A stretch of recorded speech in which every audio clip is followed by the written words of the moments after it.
and I'm joined for another very intimate short shot by the director of Liquor Store Babies. Hello. Hi. Welcome to Palm Springs. Thank you for having me. Welcome to my West Elm little Love West living Elm. room. So pretty. So, tell me a little bit about the film. How did you find the story? How did the subject handle you asking them? How did it develop? Okay. It's called Liquor Store Babies. I actually made this short because I got into this program called Armed with the Camera. You have to submit, you have to get in. It was like a whole process. I applied for 3 years. I finally got in, and they fund it and give you a prompt where basically you just have to make a 5-minute short. Doesn't have whether it's a narrative or a doc. I thought docs would be a little bit more better for me, especially like the time and just like the budget wise. So I made this in like a month, and it was a story that I always wanted to tell because it has to do with me and my dad as well as my friend, and I just thought it's finally time to like tell this story. It's been so long.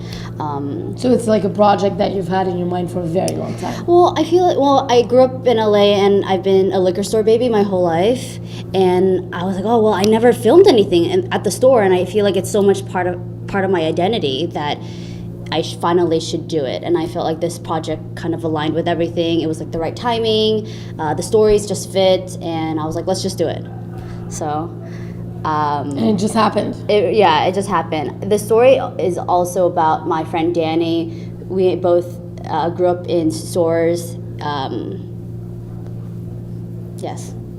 We both grew up in stores in Los Angeles, and I feel like our upbringing were so identical, yet it was so different in terms of what we did with it.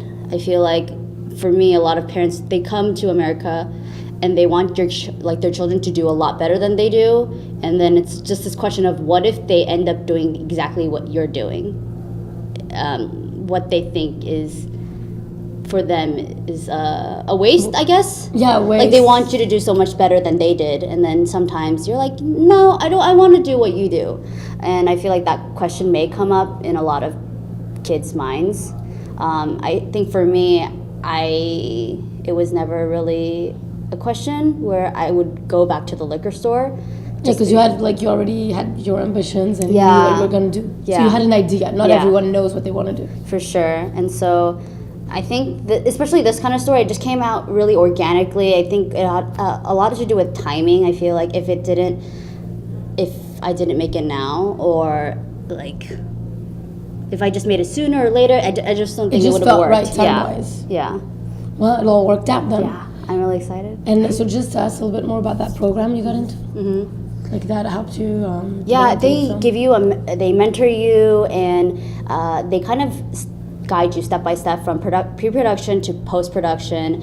And I feel like I've been making films for so long, and it was kind of the first time where I had so much guidance and so many people like telling me what to do and like kind of critiquing my work that it really helped me. Because sometimes I feel like as filmmakers, you're so stubborn and you just want to be like, I want to do it my way. But everybody's there because they want to help you. And I think just having them along through the whole ride really helped, because when I look at my first cut, it was a disaster. And there's a lot of like great inputs that really helped me kind of shape this into the story it is today.